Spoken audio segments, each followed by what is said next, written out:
आज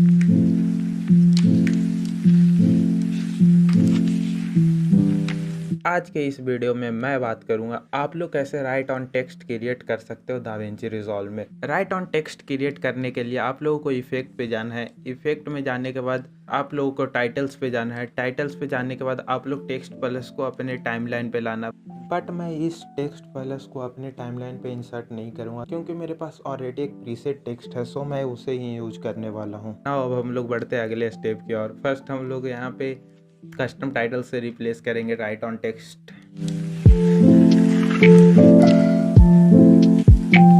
सिर्फ right on ही रहने देता हूँ। राइट ऑन रख लेने के बाद आप लोगों को फॉन्ट पे जाना है। फॉन्ट पे जाने के बाद आप लोगों को मार्केटिंग स्क्रिप्ट फॉन्ट सिलेक्ट करना है। अगर आप में अवेलेबल नहीं है सो आप लोग गूगल से डाउनलोड कर लेना। नाउ मैं टेक्स्ट को थोड़ा एडजस्ट कर लेता हूँ। हम इस टेक्स्ट को अपने फ्यूजन टैब पे ओपन करेंगे। फ्यूजन टैब पे ओपन कर लेने के बाद अब हम लोग बेवल एंड एम्बोस को सिलेक्ट करने के बाद हम लोग एक मार्क्स पेंट नोड ऐड करेंगे। मार्क्स पेंट नोड ऐड कर लेने के बाद आप लोग देखोगे कि हमारा टेक्स्ट इनविजुअल हो चुका है। सो इसे विजुअल करने के लिए हम लोग मार्क्स पे आएंगे। मार्क्स पे आने के बाद हम लोग इसे इन्वर्ट कर देंगे। इन्वर्ट कर लेने के बाद हमारा यहाँ पे मल्टी स्ट्रोक सिलेक्ट होगा। सो हमें इसे सिंपल स्ट्रोक पे करना है। स्ट्रोक सिलेक्ट करने के बाद हम लोग कंट्रोल्स पे आएंगे। कंट्रोल्स पे आने के बाद हम लोग स्ट्रोक कंट्रोल पे आएंगे। स्ट्रोक कंट्रोल पे आने के बाद हम लोग स्ट्रोक एनिमेशन को ऑल फ्रेम से राइट ऑन पे कर देंगे। ना राइट ऑन कर लेने के बाद हम लोग ब्रश कंट्रोल्स पे आएंगे। ब्रश कंट्रोल पे आ जाने के बाद हम लोग साइज को थोड़ा इंक्रीज कर देंगे। मैं स्ट्रोक साइज को इतना ही रहने देता हूँ। ना मैं सॉफ्टनेस को थोड़ा कम करूँगा। ना सॉफ्टनेस को कम कर लेने के बाद मैं इस टेक्स्ट को इरेज करूँगा यहाँ से। ना स्टार्ट करता हूँ इसे इरेज करना। भाई मैं थोड़ा सा साइज और बढ़ा लेता हूँ यार।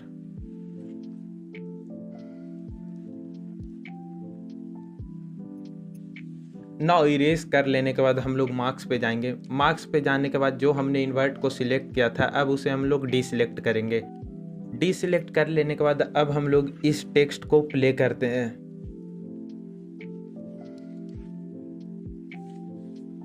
नो यहाँ पे हमारा एक प्रॉब्लम आ रहा है। जो हमारा टेक्स्ट था वो पूरा यहाँ पे नहीं शो हो रहा है। सो उसे शो करने के लिए हम लोग की फ्रेम पे जाएंगे। की फ्रेम्स पे आने के बाद तुम लोग को मार्क्स पेंट पे जाना है। तुम लोग को इस एरो पे क्लिक करना है। आई डोंट नो इस एरो को क्या बोलते हैं। सो इस एरो पे क्लिक करने के बाद तुम लोग स्ट्रोक 1 पे आना है एंड अगेन इस एरो पे क्लिक करना है। इस एरो पे क्लिक करने के बाद तुम लोग जूम टू फिट पे जाना। अब सारे की फ्रेम्स को सिलेक्ट करना एंड माउस के ऊपर राइट क्लिक करना और यहाँ पे टाइम स्ट्रेचिंग कर देना। टाइम स्ट्रेचिंग करने के बाद लास्ट की फ्रेम पे जाना और इसे लेफ्ट साइड ड्रैग करना। मैं यहाँ पे 30 फ्रेम पे लास्ट की फ्रेम रखूँगा, जो कि तुम लोग देख सकते हो मेरा लास्ट की फ्रेम यहाँ पे 30 फ्रेम पे है, जहाँ पे मेरा पूरा टेक्स्ट विजुअल है। बट तुम लोग यहाँ पे एक प्रॉब्लम देख सकते हो, यहाँ पे आधा पार्ट इरेज नहीं हुआ। तो मैं इस टेक्स्ट को जल्दी जल्दी इरेज किया हूँ, इसलिए कुछ कुछ पार्ट मेरे छूट गए हैं। तुम लोग अच्छे से करना ताकि तुम्हारा ये प्रॉब्लम ना हो। ना अब हम लोग प्रीव्यू देखते हैं।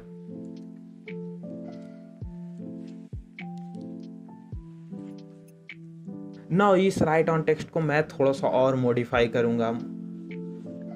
मॉडिफाई क्या बोलते हैं, मैं यहाँ पे एक और नोड ऐड करूँगा। उस नोड का नाम है रेज। रेज ऐड कर लेने के बाद सोर्स ऑफ रेज पे जाऊँगा। सोर्स ऑफ रेज पे जाकर इसे एज कर दूँगा। इस पॉइंट को सिलेक्ट करूँगा एंड इसे नीचे की ओर ड्रैग करूँगा एंड टी के पास ला कर रख दूँगा। ना टी पे ला कर रखने के बाद कलर पे जाऊँगा और इस रे का कलर चेंज करूँगा। ना रे का कलर चेंज कर लेने के बाद मैं इस लेंथ पे जाऊँगा। लेंथ को थोड़ा इंक्रीज़ करूँगा एंड गामा को भी थोड़ा इंक्रीज़ करूँगा।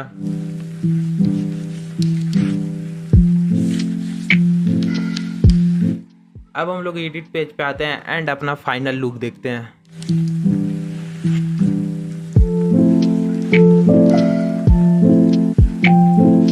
सो आज के ट्यूटोरियल के इतना ही, फिर मिलता हूँ तुम लोगों को एक न्यू ट्यूटोरियल के साथ। तब तक के लिए बाय बाय।